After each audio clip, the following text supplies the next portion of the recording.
Hi everyone, it is Karen Jean from Ex Libris Crafts and welcome back to the channel.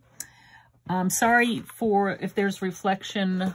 I had to, from over here, I had to pull out my Tim Holtz Tonic Studios glass media mat, which I used to use all the time, but which I don't anymore because I have a new workspace. But I pulled it out because I was having trouble with something and I needed the cutting. Anyway, I was inspired recently by Paper Terrace, and I'm going to link the video below. She used to be Because I'm a Cool Mom, and she changed her name, her YouTube channel name and stuff. Anyway, she recently posted, I don't know, a few days ago, a journal that she made for a friend's daughter, and she used this paper pad, Let's Wander, which is one of Michael's Hot Buy paper pads. I love this paper pad so much. I bought this 3 months ago, and I love it so much, I actually bought 3 of them. It's when they were on sale, you know, buy 1, get 2 free of the Hot Buys. I love this paper pad so much. The watercolor look of it. This could actually be alcohol inks, too. I've been messing around with my alcohol inks. But anyway, I love it so much, I bought 3 of them. I'm going to link her video somewhere here. But I've been inspired by her that I decided to make a similar journal that she did for this, I guess, a teenager. I'm not quite sure how old the friend's daughter is that she made for the friend's daughter. And I'm going to use another Hot Buy from Michael's Bloom Fetty, which again, I bought on sale. I've already ripped out pages, so I'm going to show them to you. And when I bought the paper pad, I also bought the matching washi tape because it was buy 1, get 2 free. So I got the matching washi tapes. So I'm going to put that aside. Also, usually when I make journals, I use cereal boxes or something. But I had bought this book at a local thrift store. I needed some book pages that were, I don't want to say, well, innocuous, you know, that weren't like killer. You know, I read mysteries and, you know, stuff like that. And I didn't want any mysteries or romances or anything with foul language or anything. So, and I already pulled out those pages, but I have this lovely book cover, this beautiful green, which I actually love. And it is in very good condition as well. So the thing is, the pages would be, this is 5 inches and this is like 7.5 inches. And the spine is 1.5 inches. So if I was using normal 8.5 by 11 paper, I would have to trim off 1 inch on both sides, or a 1/2 inch all around, however you want to do it. But as I was ripping through the paper pad, pulling out paper, I realized this is 12 inches. So if I cut it down, I should be able to get 2 sheets out of this. Or maybe not. I might be thinking incorrectly. I think I can get, they might be a little bit small. They'd be 6 inches. Oh shoot, no, I'm not going to be able to get it. 6 inches. I was thinking I could get 2 out, two out of 1, but nope. Nope, because I need to do 7 by 10. So, no. All right. Anyway, yes, I'm thinking out loud here. The journal that she made, she used only pages from that travel, from that one paper pad I showed you. I've used, I know I'm tripping over my words and I'm so sorry. It's because I'm so excited. I have used cardstock like this for like signature covers, obviously to make pockets and things like that in there, but I've never used just cardstock for the pages of the journal.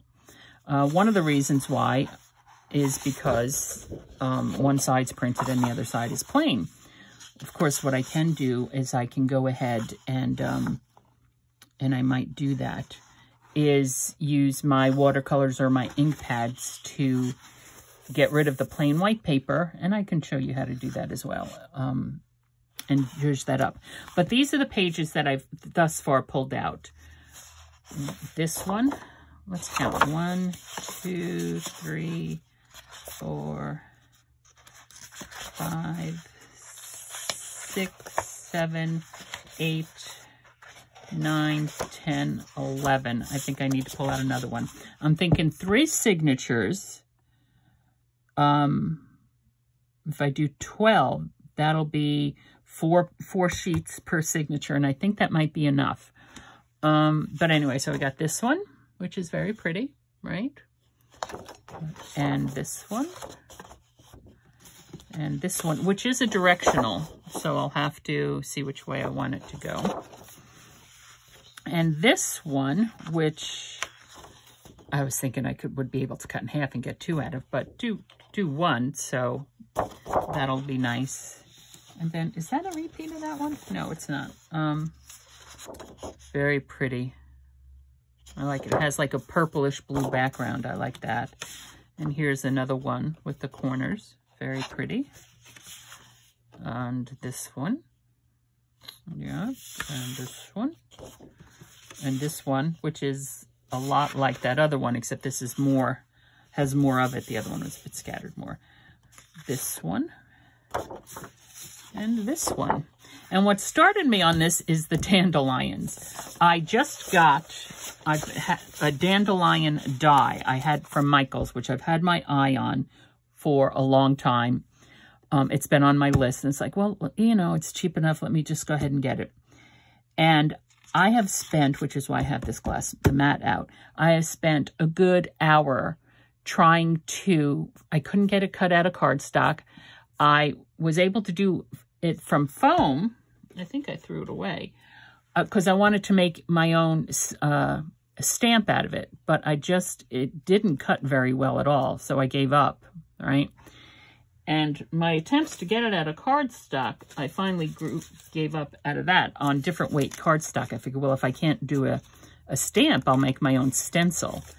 And it's just not cutting through on different weights and stuff. Maybe on regular weight paper it would cut through, but I was just so frustrated that I'll just have to look for other stuff. But anyway, so these are the papers. I'm going to go cut them down and fold them in half, and we will continue from there. Oh, and I also pulled out these that came in the pad. Now, these are 6 by 6 squares, so I don't think I'm going to be able to use them because they're not going to fit in the book. I don't think. No, they're going to stick out, so I'm not going to be able to use those. I'll have to put them back. But they have these here, which are strips, so I can use them as belly bands, maybe, some of them. Figure out with that.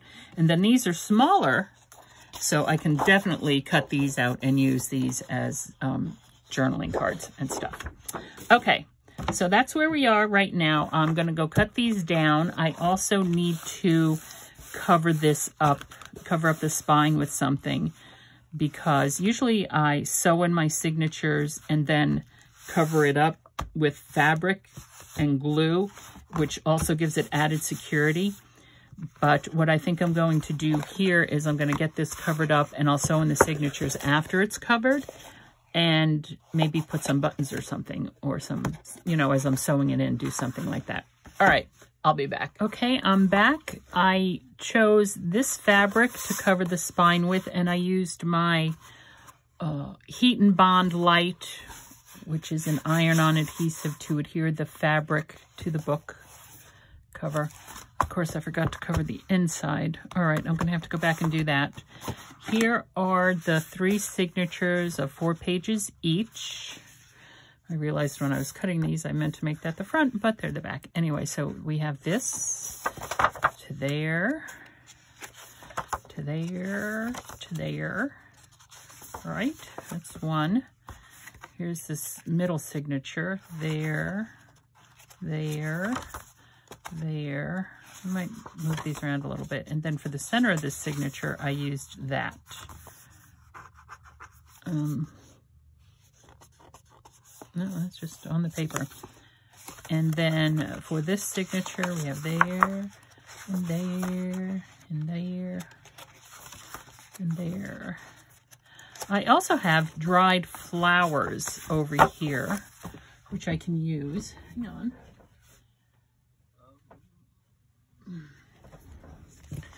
These are dried flowers that I bought. I did not make myself. This one I think is probably this one or something similar. I've used those. And another one. This one. This is it. This is it. I've used this one already. I bought a second one.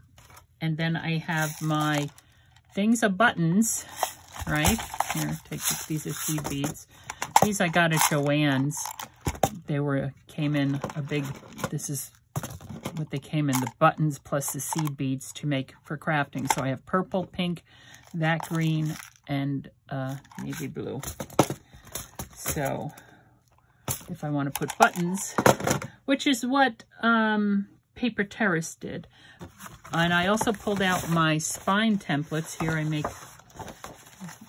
my templates for the spines, standard sizes, so I don't have to keep on reinventing the wheel, but I need to go and cover the inside of this.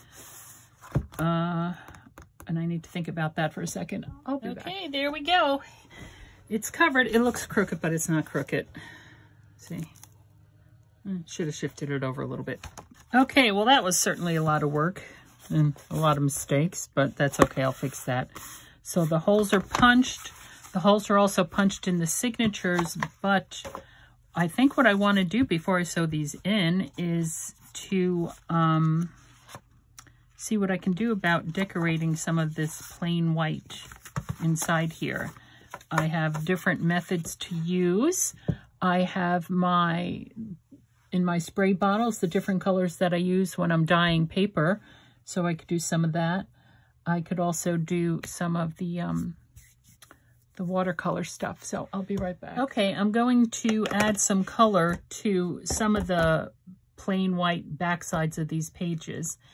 And I'm going to use Distress Oxide. I'm going to use tumbled glass, picked raspberry, and squeezed lemonade. I don't know what the technique is called. I don't know if it's the kissing kissing or I don't think it's kissing. Anyway, this is like a piece of thin plastic packaging, not quite acetate. What I'm doing is I'm going to take one of the ink pads and just smush it down on the plastic, right? Get some color there. And then I'm going to take my water spritzer and just going to spritz it a couple of times, right? Get the color moving a little bit. And then I'm going to bend it like this. So the color's out, and then I'm just going to lightly kiss it down. Go back over that, see if I can move it around a little bit. All right. Just kiss it down a little bit, the yellow. Wipe that off. I'm going to go in then with the picked raspberry. Same premise. Squish it down some on that plastic. Squirt it to get the color moving, right? Get that color moving a little bit. Now, blue, red, and yellow will not make mud. These are our primary colors, and they can mix together, and we don't have to worry about any mud. Right? Because blue and yellow make green, blue and red make purple, and red and yellow make orange. So they all can mix and match. Mix and match, we don't have to worry about any mud. So now I'm going down with the red tumbled glass, which I think needs to be re-inked. Yeah, I think I ordered more inker for that, I don't know. Squirts it down a little bit, and boop, boop, boop, boop. Just kissing it down some. Now, if I wanted to, where's my paper towel? I can even fold these in half, make ink blots. That's what we're doing. We're making ink blots. All right? So there. And we can add the heat gun, or we can let it dry naturally. Okay, here they are. And this one has 2 in them. I was able to save the one. I thought I was going to have to redo it. Maybe it doesn't quite go, but that's fine. I'm happy with it. And I have my buttons here. I have my signatures. Okay, I'm going to start sewing in signatures and adding buttons, and I will be back. Now I'm using crochet thread here. It's kind of thick, so I had to use a thicker darning needle.